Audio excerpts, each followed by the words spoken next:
Welcome to the Start Something Show. Join world-renowned experts, change agents, and everyday folks who have done the amazing. All here to help you start something incredible. Now it's time to step out, live your perfect day, and create a legacy with your host, Tina Dietz.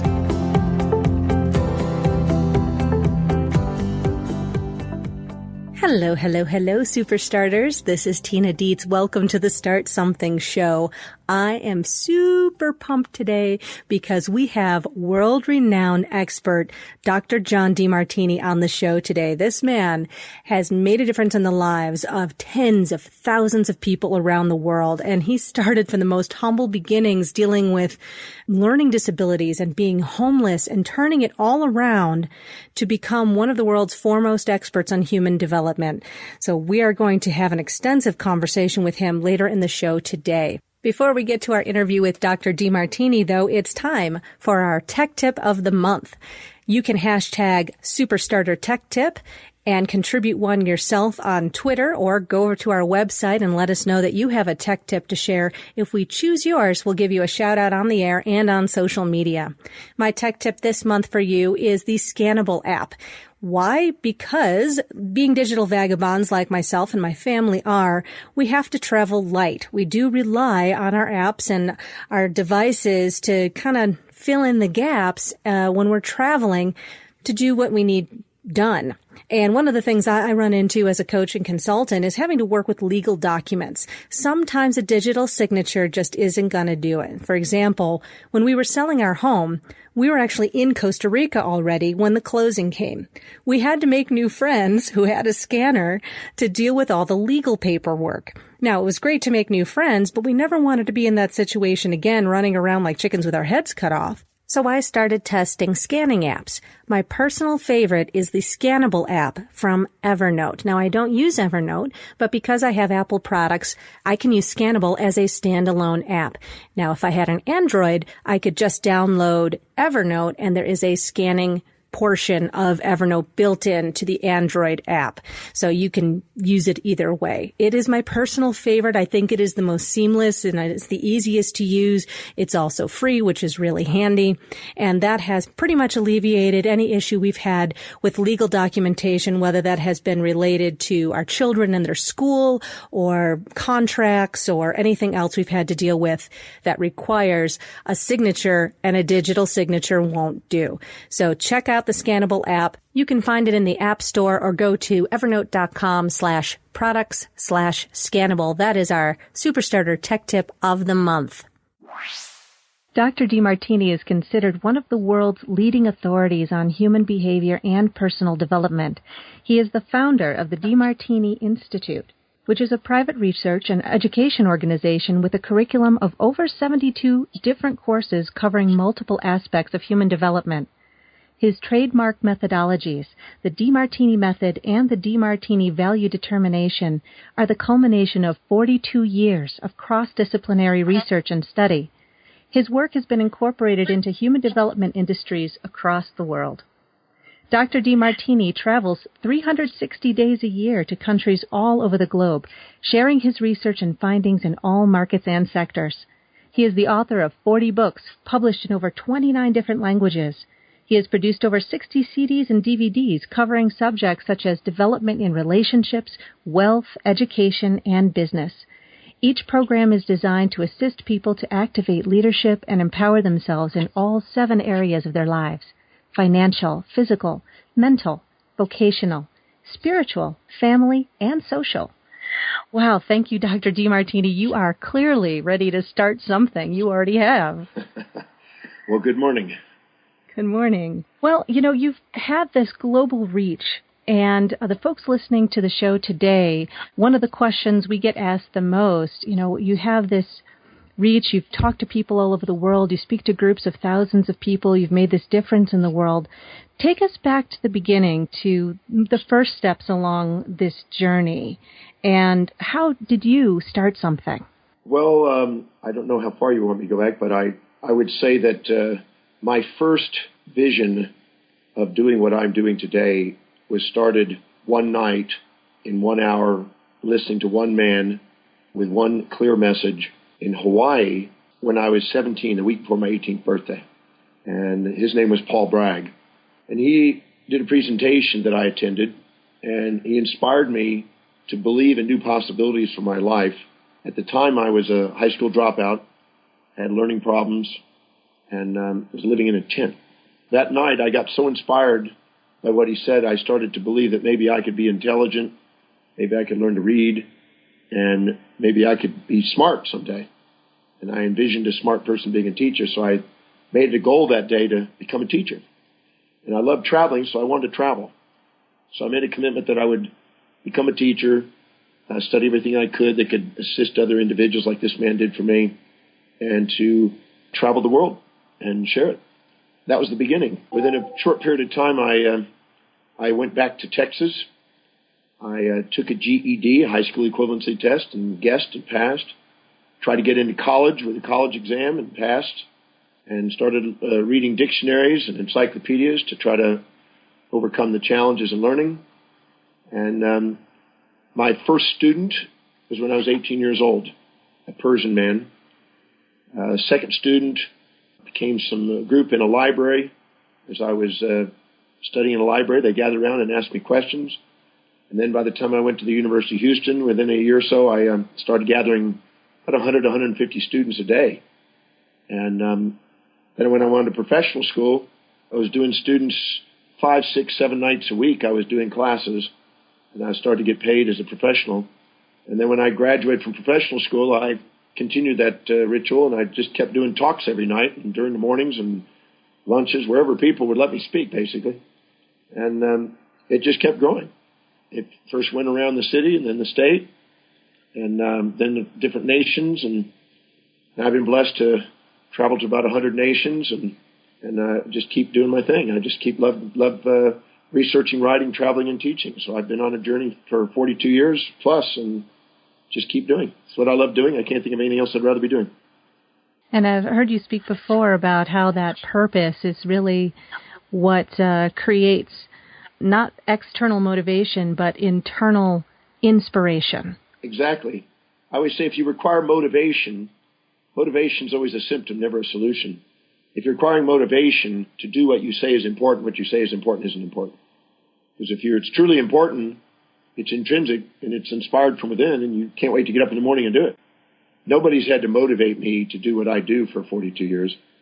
I can't think of anything else I'd rather do, so I figure out a way of doing it. I've delegated everything else off my plate, so I just simply research, write, travel, teach. And I think it's important to identify that key inspiration, that mission and purpose that you want to dedicate your life to, and get focused on that and be willing to let go of the other things. A tree to grow to the sun has to let go of old branches. You got to let go of lower priority things to get on with the highest priority things if you want an inspired and very productive life. And that's a key and important point about prioritizing. And people often have such a hard time letting go of certain things. What would you say in terms of how to set your priorities and to let go of those lower priority items? Well, I did a presentation about 28 years ago to Mary Kay Cosmetic Organization. I had about 4,500 women in a convention room at Anatole in Dallas. And afterwards, I met with Mary Kay Ash, and I asked her, what advice can you give a young aspiring speaker who wants to travel the world? And she said every single day, write down the 6 or 7 highest priority action steps you can do that day that can help you move one step closer to your dreams. And each day do them. Let nothing stop you from them. Make sure they're only daily actions so you can get them done that day. And reward yourself in some way to build momentum and inspire you further. So every day on an index card, I wrote down what are the 6 or 7 highest priority things I could do. And I tried my best in sort of a meditative gratitude state to get clear and focused on what really is that priority for the day. And then I kept those cards after I accomplished them, and I made sure I didn't go to bed until they were all done. Some of them I got done early, and I would add another 1 or 2 to them. But I made sure that they were done that day. It was just sort of a commitment that I learned from her. And then I looked, after a couple of years of doing that, I looked at what were the priorities of the priorities. Which one of those priorities kept showing up most frequent? And in my situation, not everybody's but mine, it was researching, writing, and traveling and teaching. So I saw that those are way off the chart compared to the other things that I had as priorities. And so I decided that I would now work towards making those the primary things I do and delegate everything else away. So slowly but surely, step by step, I found people who were more competent than me to be able to do the things that I needed to get off my plate so I could do what was most productive. And I shed it. It took 3 years from start to finish to release me from doing anything other than researching, writing, traveling, and teaching. So everything else was off my plate. I haven't driven in 24 years. I haven't cooked since I was 24. I delegate everything. And all I do is what I love doing and what I'm inspired to do. And I can encourage people to work towards that, because then you can't wait to get up in the morning and do it. When you can't wait to get up in the morning and do what you love doing, people can't wait to get that service. Brilliant. So your work clearly is some of the inspiration for a lot of young entrepreneurs today. And I see a lot of connection between what people think is new information and the quote-unquote life hackers or folks like Tim Ferriss and all that, whose work I love, but none of these are, pieces of new information. So I wanted to ask you about, in the space and time of your business, you said it took 3 years to really start to delegate everything off and kind of free yourself up. So all you're doing is really focusing on those core pieces for yourself that you love to do. Along this whole journey that you had, what is something that you would have considered kind of an epic fail that you came back from or that changed you? I can't say that I perceive the world through any form of failure. I've never perceived failure. I perceived feedback, because I always think that everything's on the way, not in the way, and it's just refining what I'm doing. So I don't even know if that vocabulary even runs through my head. I read a book by Alec McKinsey called The Time Trap, and the Time Trap was an eye-opener. It woke me up to all of my conscious and unconscious resistance to releasing things. Sometimes I thought that I could do it better than somebody else, so I should do it. And so that would trap me doing things low priority. And sometimes I would think, well, by the time I trained them and showed them how to do it, I could have just done it. And that was another trap. And then I thought, well, my God, I have to manage them and keep an eye on them and everything else. It's too much hassle. And I came up with almost every one of those excuses. And I read that in the book, and I was going, God, that's me. And then I realized that if I want to get on and doing what I'm here to do, I can't let those low priority things run my life. You've got to learn to say no to low priority stuff and say yes to things that are really truly meaningful. So I created a chart that helped me. In the chart, I made a list of everything that I did in a day, all of my accountabilities and responsibilities, and things that I was still doing. And then I wrote down, what does it produce per hour, this action? And I tried my best to identify what it produced. And then I asked, what does it cost to replace somebody to do that who adequately can do it exactly at the same level I can do? What's the cost? And then I asked, how much meaning does this have? Because sometimes I would sacrifice productivity for something that was really meaningful and inspiring to me. And then I asked, how much time am I spending on it? And when I made a chart of everything I did and I looked at that chart, it became very evident where the spreads were for profit and where meaning and inspiration was. And so then I would categorize things according to what was most productive and meaningful and profitable. And it was easier to cluster those into a job description to be able to delegate to somebody. And sometimes I'd hire somebody, and I wouldn't be the right person. I have to go and hire them again, another person. And I learned a tool that I use today, and I brought into many corporations around the world, and that is a way of screening people and inspiring people according to what their true values. Because nobody goes to work for the sake of a company. They go to work for the sake of fulfilling their own values, highest values. And so I developed a system to help me screen people, to make sure I got people who would be inspired to do the thing I needed to release, so I didn't have to micromanage people. And slowly but surely, I learned, and I gradually released myself from doing things and developed a team. And it didn't take but a couple of weeks to get the first part of that team, but it took 3 years to get the entire team, many, many people involved, because there's different specialties that need to be in there. And sometimes you have to take a while to even identify how they are and what the job descriptions are to get there. But slowly but surely, I was released from it. So today, I have an itinerary given to me on a daily basis of what I'm scheduled to do, and I research, write, travel, teach. And I do media pretty well every day, and I teach pretty well every day, and travel a lot. So what do it? Now, what was some of the first things that you started delegating, that you started hiring for? Well, One of the first things I delegated, believe it or not, was all the financials. I can't say that I had an orgasm or got inspired by sitting there looking at bills and paying payroll and all that other stuff. And the truth is, I could get somebody for, at that time, I could get somebody for $20 an hour. And so if I was making thousands of dollars an hour, why would I want to be doing something for $20 an hour? I could get a professional to do that for $20 an hour. So I released that. And then I made sure that all correspondence and communications, letters, emails, well, they didn't have emails originally, but just mail and stuff, that was off my plate. So I didn't have to open up any mail, deal with any mail. And I basically sorted that and categorized that and made sure that the least possible thing got to me and nothing that would be distracting or low priority would get to me. I had somebody else take care of that. And that was another one. And then I basically, I had all kind of people trying to get a hold of me. So I had put another person in there to screen any business opportunities, to put briefs together and to make sure I wasn't bombarded by opportunists and that wanted to take up time. Because as Parkinson's law states that if you don't fill your day with high priority actions that inspire you, it's going to fill up with everybody else's projected activities that don't. So you have to be able to screen those. And those were all delegated. And slowly but surely, all the deals, all the management of people, as I accumulated more people, I delegated the management over to them. So I didn't have to be distracted by what I thought was not my thing. That was what I didn't need to be doing that. And so it just took time, and it's still evolving. I'm adding new people every year, so it's an ongoing involvement. But most of it is not directly under me; it's at layers below. So I'm not really even involved, but it's still going on because sometimes we need different specialists. So how do you find that you, as the top of your company and this enterprise that you have, what do you find that for you is your most important roles to direct the team? Well, I hired somebody to direct the team. So my role is simply research, writing, traveling, and speaking.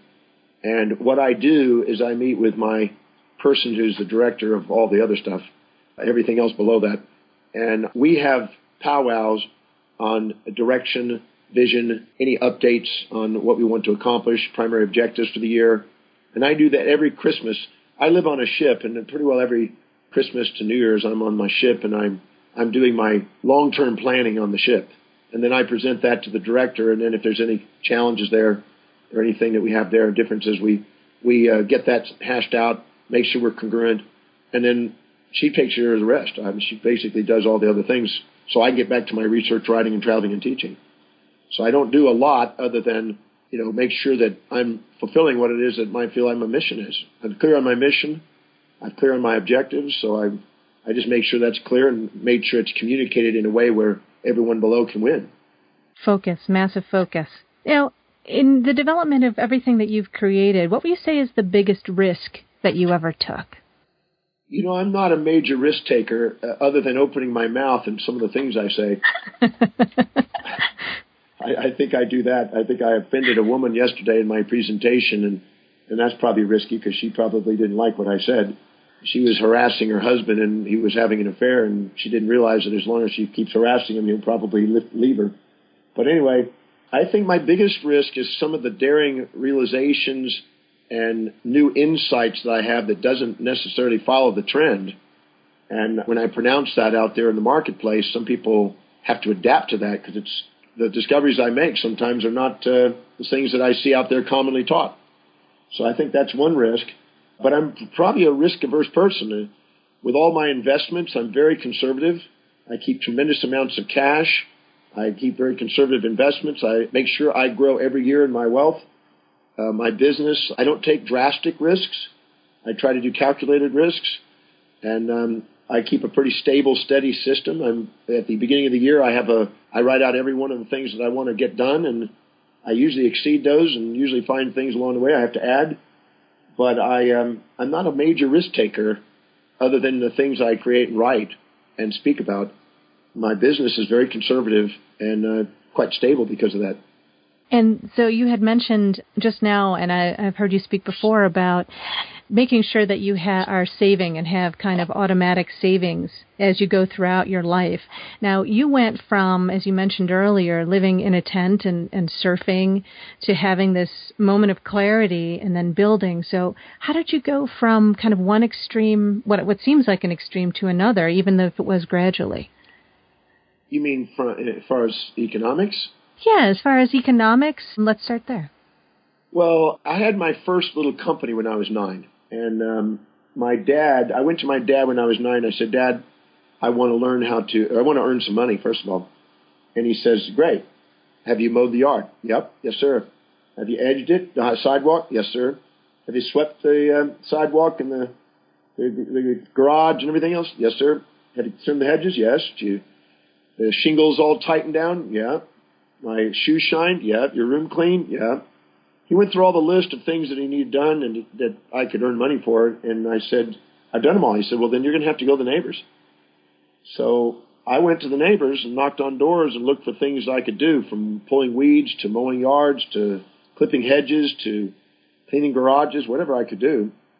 And I started scoring opportunities. And my dad saw that I made some money and bought a baseball and a glove and a bat. And he said, where'd you get the money and how'd you buy this? And I said, well, I worked. And he said, what did you do? And I told him, and he said, well, what equipment did you use? I said, the stuff in the garage.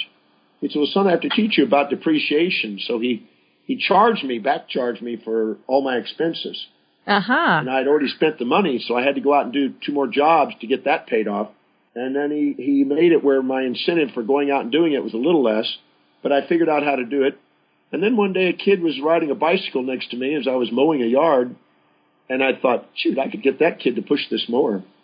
And I ended up hiring 3 groups of 3 kids around the neighborhood to do all the lawns. And I got another couple sets of equipment from 2 other neighbors, and I had to pay them because they talked to my dad to find out how much they charged. And I had a little business. And I made net, after paying everybody off and all the equipment and the gas and everything else, I made like $45 a day back in 1963. So that'd be like about $600 today. Yes, it would. And that's pretty good for a 9-year-old. Then my dad said, I'm proud of you.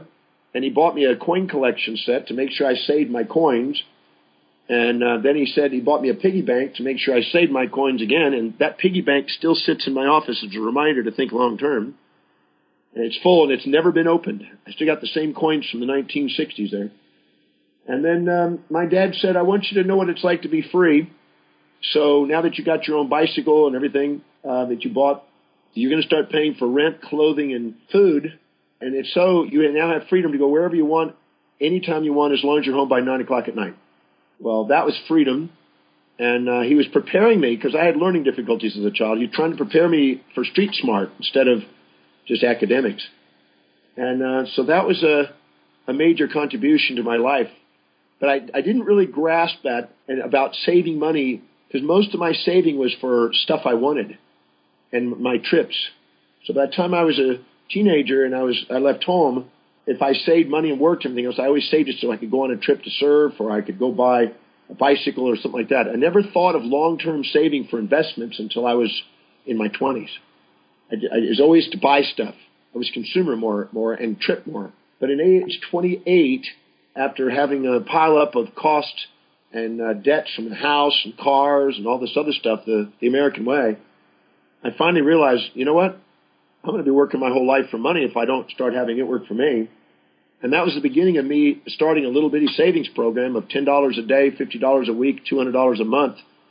And I kept increasing it every quarter. Every 3 months, I increased it 10%. And if you run that number, it doubles every 2 years. Mm-hmm. If you run that number for 30 years, you can get the number.